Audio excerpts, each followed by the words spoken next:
trees that are dwarfed and trained to an artistic form or shape. So this one is not a cheap hobby. This event is a good prospecting ground, no? So we are inviting the members of the Cebu Bonsai Society, and they are also inviting their sister groups. This is the Cebu Ikebana and flower arrangement, the Soysaki group. This is the stone for collection of different stones, and another group also is the Cebu Garden Club. So this will happen.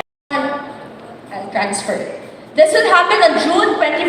That is a Friday. This is an exclusive preview, meaning this is also the opening of the Cebu Bonsai Show. And right after the day after that will be on June 25, that Saturday, that will be our open house already. All the bonsai exhibits will still be here at the show gallery.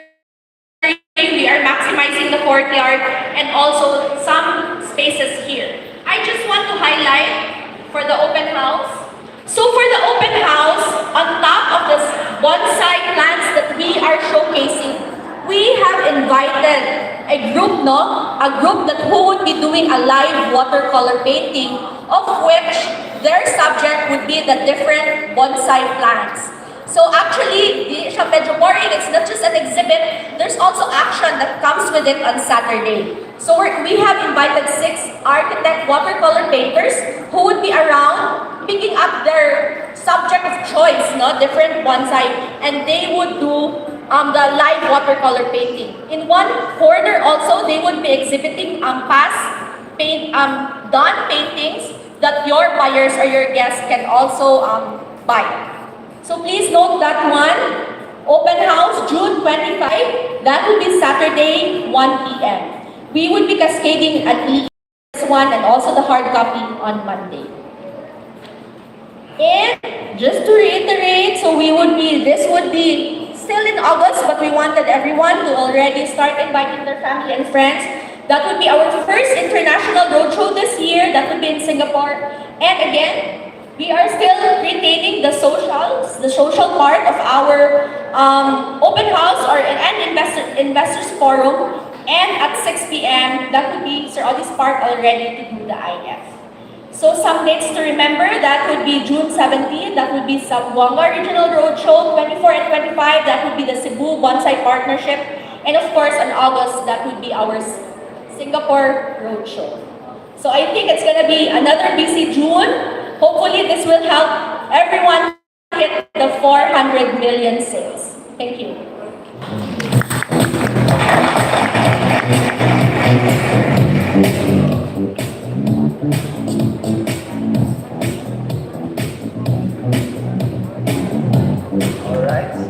Mic test. Alright, so exciting bonsai, no? Why did we choose bonsai? Because the people who are into bonsai, as what Walay has said, this is not a cheap hobby, no? So these are for those who could afford. And this is your market, this is our market. No? So they don't have to be, they don't have to be doing bonsai now for them to attend. But if they're interested to get into the hobby, invite them. Okay? Or if they're interested to buy bonsai, because the organization will be selling as well. Perfect mamuning bonsai sa mga condominiums because of the size. Okay? So an exclusive event for everyone. Let's join that. Mark your calendar. Ano saan ganito? June 24 ang preview, exclusive event, and 25 is open to your prospects. That will be on a Saturday. Alright? Now, we have a few more special announcements. Let's call our SNBG and customer care team head, Mildred Cruz.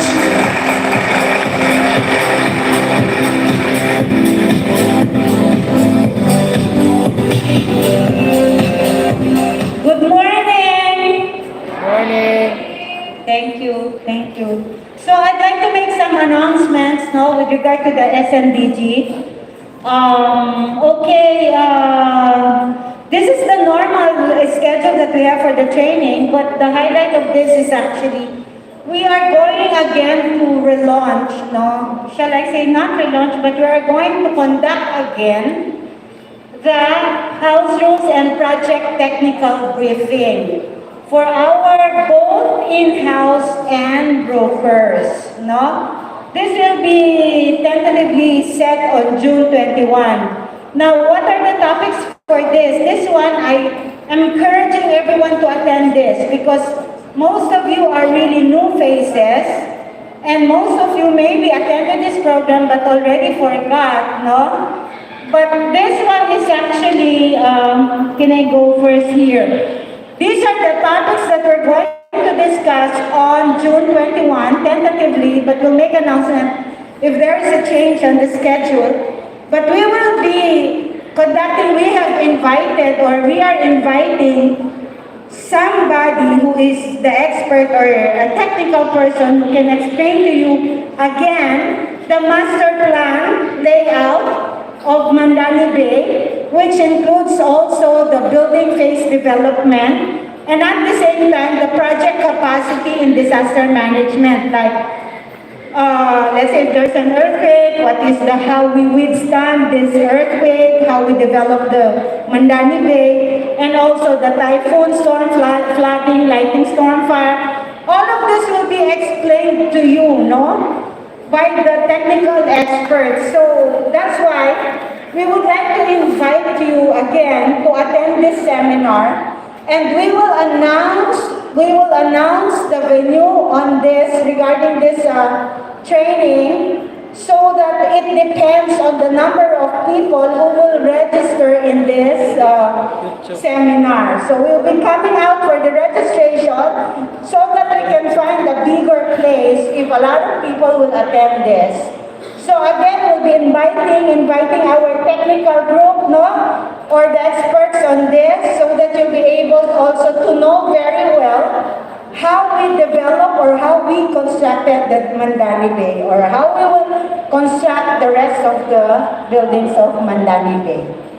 And also at the same time, we are going to have the Mandani Bay house rules also, which is regarding the property, residential and parking ownership, limitation of residential and parking units, purchase and payment procedures and documentation, and also the unit handover and basic utilities. All of this will be discussed also in that seminar, so I'm encouraging everyone to attend.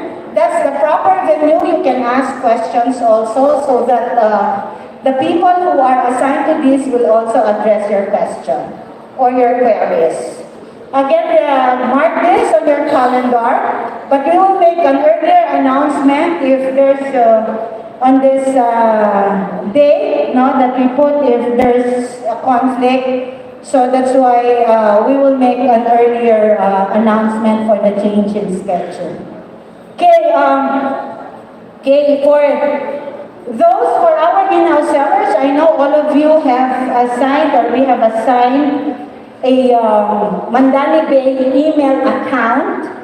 So as of now, there are 3 people in our in-house. No, we will give you a reminder on this, that you need to open your email account or Mandani Bay email account. You need to use this because this is also one of the reasons, this is the reason why you will have an identity with Mandani Bay. So we're encouraging, actually everybody's opening it except for the 3 people. So I'm reminding our in-house also to use this, because every account we pay this in dollars. Okay?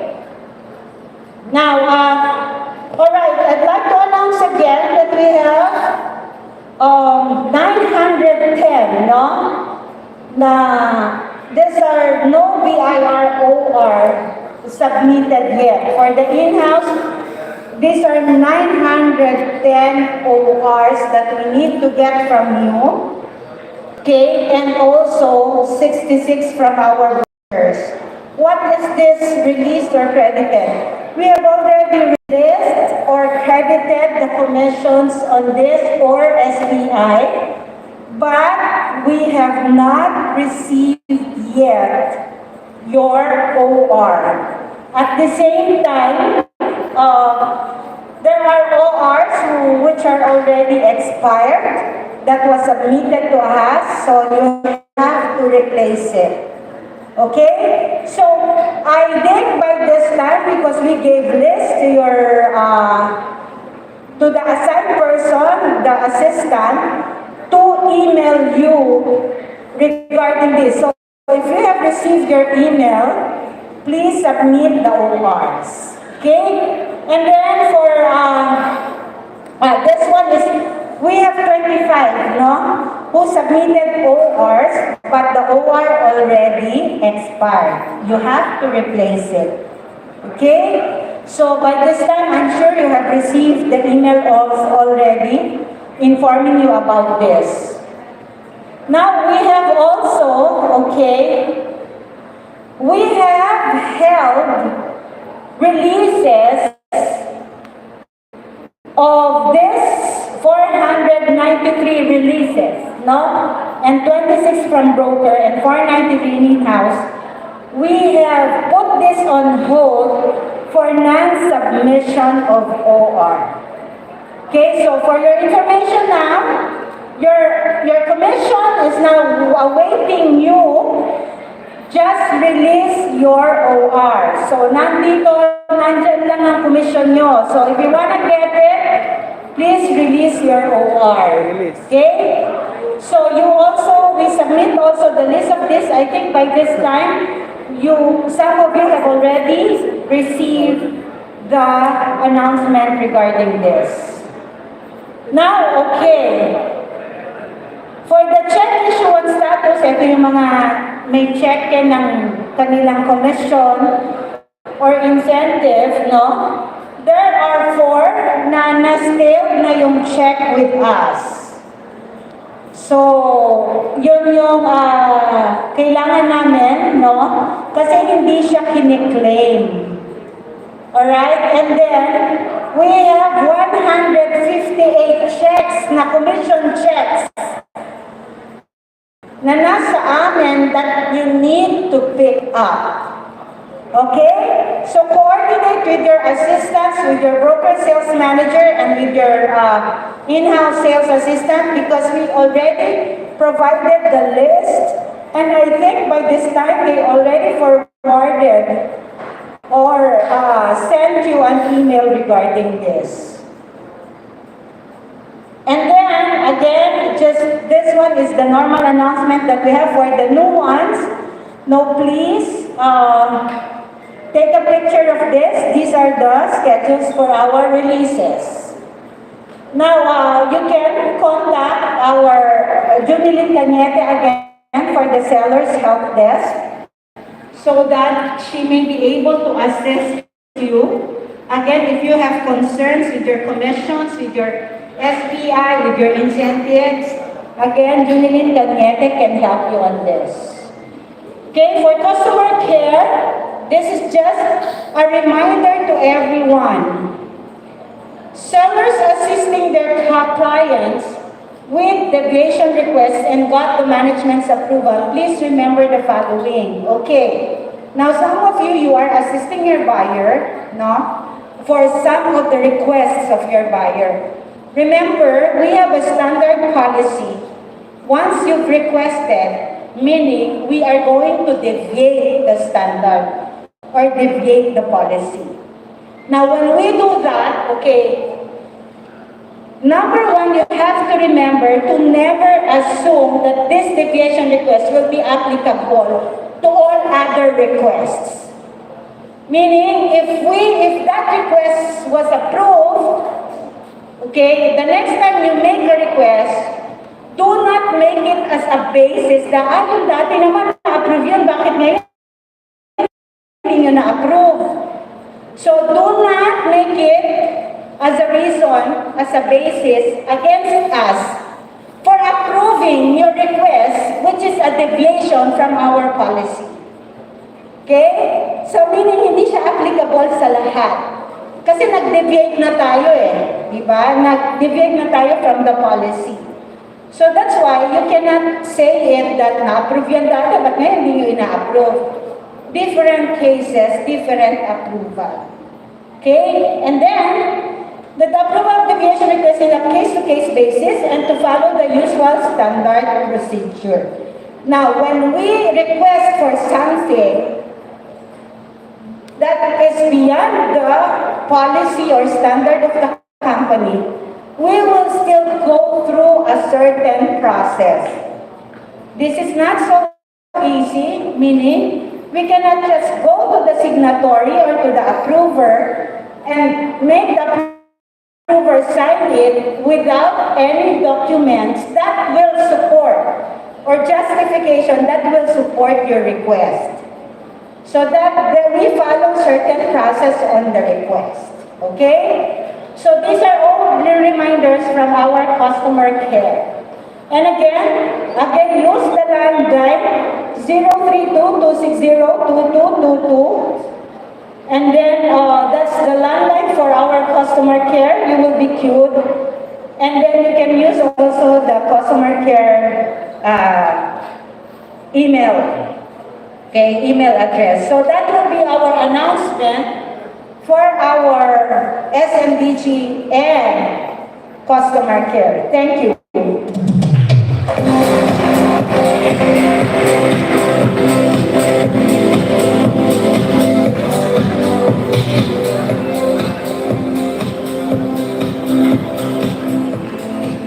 All right, thank you, Mildred. Let's give Mildred a big round of applause. So again, reminder ha, dahil mga commissions, nawa ninyo pang kolektahan. O, inana ka on time ang Mandani Bay for the collection. It's actually you who are not collecting it. It's just in our cashier, so please, no, get your commission. Ang uban gani, mag-isod gani na kay delay, direct, naapay inyong pagyong ibaguan, pagyong patunugan, di ba? So get your commission, alright? At this point, we invited, for the past few GAs, we have our Sean Pereira as our speaker, no? But we have some special announcements, so we invited the construction head and also the project consultant of Mandani Bay, who's really from Hong Kong land. He's here to give some announcements. Let's give a big round of applause to Jeffrey Loon.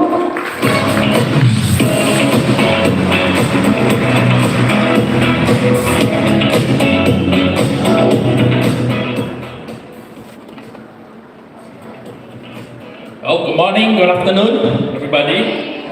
I was told that all the best seller and broker in Cebu is in this room today. That's why I want to come and see. So congratulations for the job well done for the last few months. You have done a great job, as reported earlier. And with this sales momentum, probably very soon, we can look at selling phase 3. So keep it up. Right. It's almost 2.5 years since we talked about COVID, right? Just like yesterday, but it's already 2.5 years. Things are better now, but we are still not out of the wood yet. So still keep safe and stay vigilant. Things should get better, but at this moment, continue our new normal life. And the pandemic actually brought a lot of challenges to most of us, and including you. Construction, especially. Today I'm here to update the construction. So as you can see, some of our work are actually quite slow. Right? It's affected by many factors. Pandemic is a big factor. When things started to get better, we suddenly have an audit, and that slowed down the thing again. Then when things start to get better, then you have the Ukraine and the Russian war. And all these things have a big impact. A lot of our construction material are actually from China. And now China with the lockdown, Shanghai 80 days, they reopened on 1st of June. And if you hear from the news yesterday, partial lockdown again, Shanghai. So because of their zero COVID policy, so this may continue. They will open and close and open and close. With that, a lot of material will start at the port. So this have a big impact. With oil price go up, logistics are all messed up, raw material price go up. You know, you go to grocery, you know. Suddenly you are paying a lot more for lesser. right? Construction costs also the same. In fact, this pandemic has increased the construction costs almost 30 to 40%.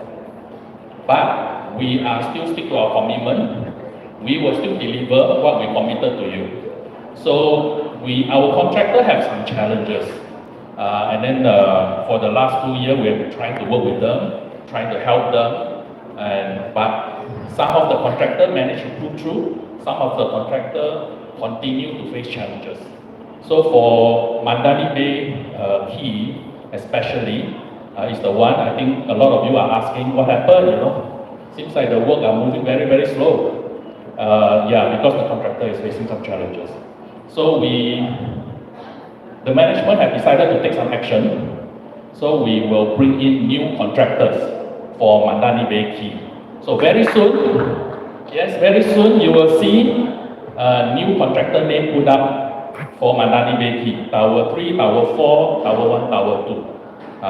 Could be different contractor, could be same contractors. Because we are committed to keep the job moving despite all the challenges we are facing. So I think hopefully that gives you some confidence that the work are moving along. Okay? So, what is this?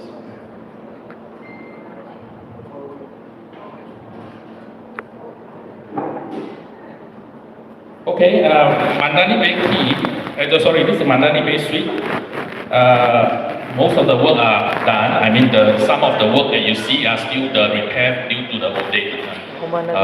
Things should be better in the next couple of months. Right, all these are just some leftover work due to some damages due to the old date. The amenity floor, because of the old date again, a lot of the tree and the plants are get blown off. So we are replacing some of them have already regrown. We will bring in more. Those that did not grow very well, we will have to replace them. Soon we're going to open the swimming pool. Okay. Clubhouse also suffers some damages because of the typhoon. Glass door get blown off and some damages, water seep in. We are in the process of repairing those. Handover unit is ongoing currently. We are almost going to 40%, 50% handover. And work is still ongoing in some area, mainly on some leftover areas, some defects. We want to make sure that the unit are properly done up before we hand over.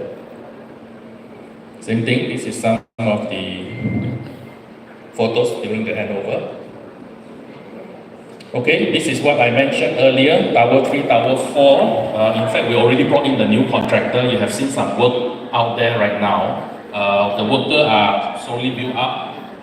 Hopefully in the next couple of weeks, you will see new tower crane come out and the banner of the new contractor also put up. Tower 1, Tower 2, we are still working on that. We should have a new contractor very soon.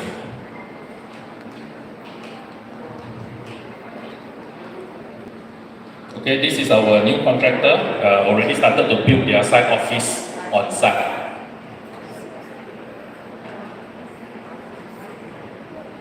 Yeah, site preparation work. Okay, nothing much in terms of the progress, but the work is going to get more. Now with the new contractor coming to join us. So with this, I think the boardwalk is ongoing. We are targeted to complete it by end of the year. The commitment remain unchanged. We are still committed to complete despite the fact that construction costs have increased tremendously, 30 to 40% in about a year or two. Ridiculous. If the China situation not improve, if the Ukraine-Russia war thing still continue, it may continue to go up. But our commitment to you remain unchanged. Right? We will still deliver. We are still committed to deliver a world-class development. Is it good for you? Yes. Yes. All right. Thank you very much. Thank you, Jeff.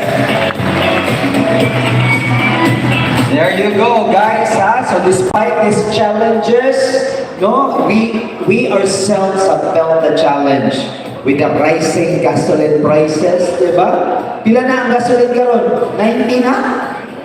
Nanay 92, no? OMG, coming from like 50. So, the nice thing that I really appreciate here, especially with the management team, is that quick decision to deliver what has been promised, make decisions, stop decisions, but at the same time, really ensuring the sake of our buyers and residents. So, in the next few weeks, next few days, you'll see a lot going on in Mandani Bay, Kina. And some of you have missed the Clubhouse of MBS, right? Because we opened that, and a lot of our sellers, when they brought their prospects here, we also allowed them to see the amenities of MBS together with the Clubhouse. And as what Jeffrey has reported, they are finalizing the repair works of the MBS due to OJET. So in the next few days, next few weeks, hopefully, we're going to open the Clubhouse and you could now start bringing in your prospects as well. Para mo sign yun sa reservation, di ba? So we will keep abreast of some announcement because in the next few weeks, the Clubhouse will be open for you and your prospects to see. Alright? So we are going to have some series of announcements again. This time you have to brace yourselves for this because this is big. No? For that, let me call on our project director, Gilbert and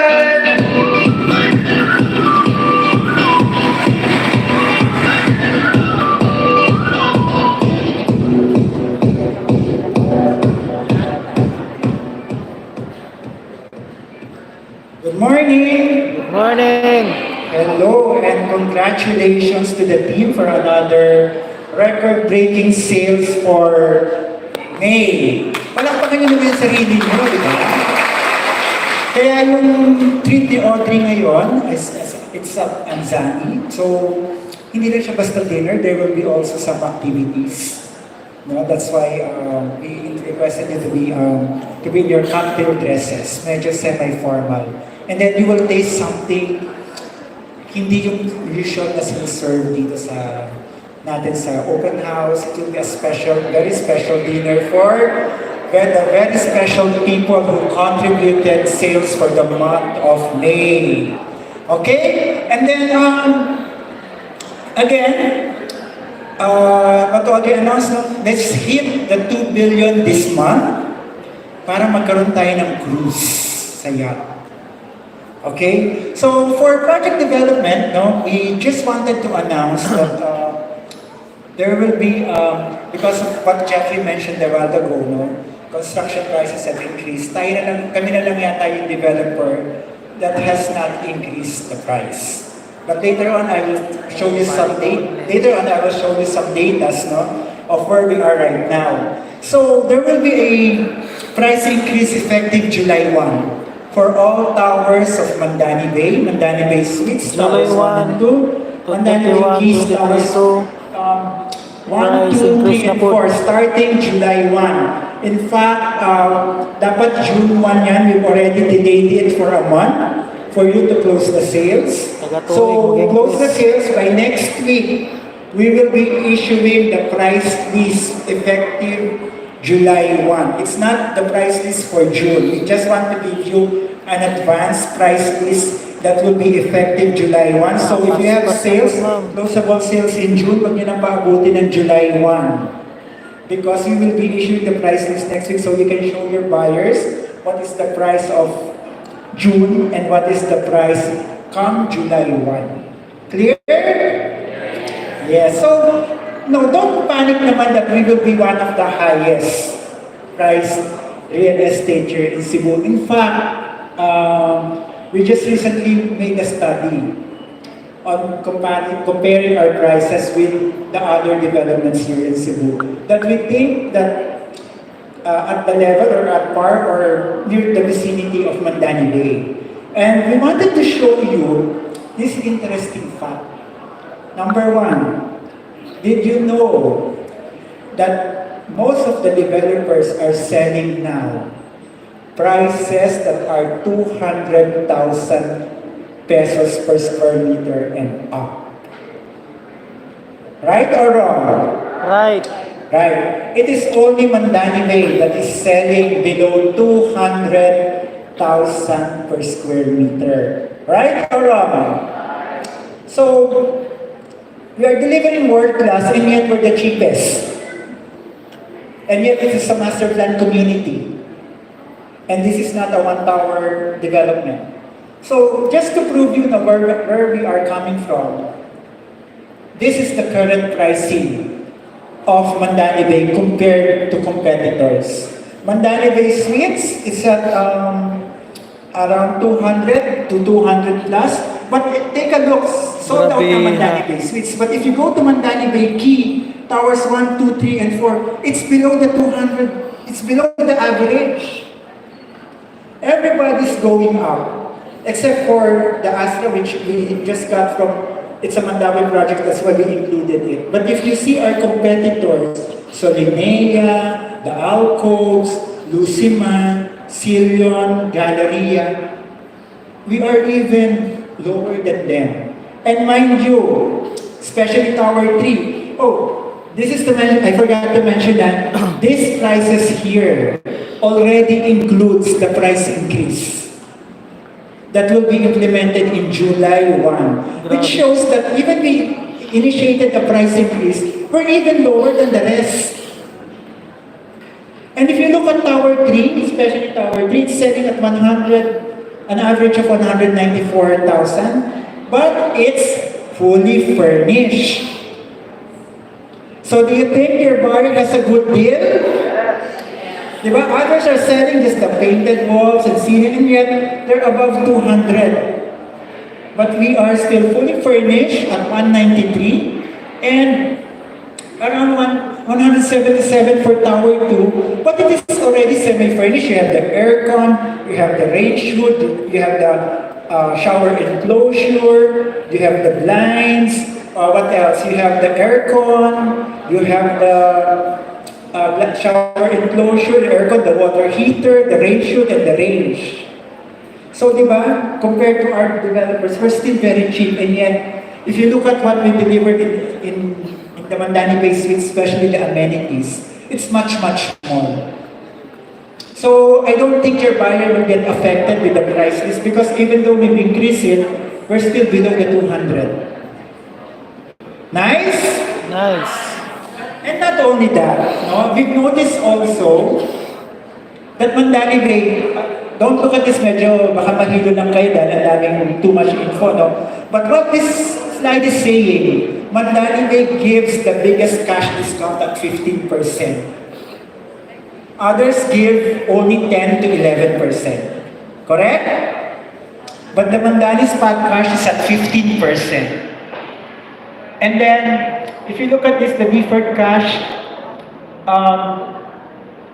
they're only over 12 months, over 72 months, but Mandani Bay, it depends on the floor. But you still get discounts. Sa kanila, wala ng discounts. Now for the spot TV, if you've noticed, most of the developers, no, especially mga ka-level na Mandani Bay, they always ask for a spot TV, either 5% or 10%. Sa Mandani Bay, it's an option. Sa ibang developers, it's a must that you have to give 10% or 5%, or they give out 10%, but you have to pay it in 3 months. Not unlike in Mandani Bay, it's spread over. There is no spot down payment, the deferred payment scheme. Sa iba, they require you to pay 5 or 10% spot, and another 15% over, let's say, 36 months or 48 months. Tayo, we don't require the spot. It's always a straight 42 months, 36 months, or 48 months. Nice? So we have the lowest price, one of the lowest price in the industry based on yung level natin ng competitor. And at the same time, we have the most friendly payment terms and discounts. So why wouldn't your buyer buy with us? No? Why wouldn't your buyer invest with us?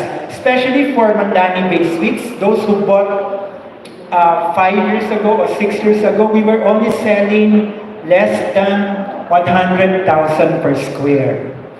But I'll just go back to the table. But look at the price of Mandani Bay Suites now. It's at 231, 216, 223, Malaki po yung return 246. of investment po. Over 5 years, it nearly increased by almost 150% now. Is that a bad investment over 5 years? Grabe. Wow. Kahit 5-6, ang taas ng the price increase of Mandani Bay para ka namutan ng 5-6. Kasi hindi ka namutan, investment mo. Right? So imagine yung mga nandito ng 2016 when we started selling. You know that the studio unit of Mandani Bay Suites when we started 5 years ago was at 2.8 to 2.9 million. Now it's at 5 to 6 million. Grabe. So it's really an investment worth it. And one, I would like to also mention, masyadong ba tayong serious? Project development kasi ito eh. I would like to also mention before, when we bought the land here at the reclamation area, the price of the land per square meters is only 5 digits. So pwedeng 10,000, 20,000, 30,000, Noon kasi 40,000, 50,000 per 2.8 square. lang yung studio. After 5 Pero years ngayon, when Mandani Bay was yung studio already natin, present, the presence of 5 Mandani Bay million came to 6 in. million na sa And Mandani then, Bay. we developed the gallery, we developed Mandani Bay. The current selling price of the reclamation area, correct me if I'm wrong, you're the brokers, you know this, it's now 120 to 150,000 pesos per square meter. Correct? Sobrang ganda kasi. So ano ibig sabihin nun? We bought it at a very cheap price, and then the price of the land here escalated 3 times more. So it's almost impossible for a developer to buy land now, develop immediately, Sige po, kumuha kayo dito because ng the isa cost po. of the land is and challenge the price of Mandani Bay because the cost of the land is already very high. Diba? From a 5 digits, 6 digits na. So when they sell here, so it's still a very good business opportunity for Mandani Bay because why? Because for them to earn a decent profit and buy the land now, no, and earn a very decent profit. They usually, di ba yung mga developers, when they see one successful project, lahat dito mag-build. Why nobody can build now, although we're already 7 years here? So there is still room for your investment. There is still room for price appreciation to meet the minimum price of a new developer because we're selling still below 200 and at least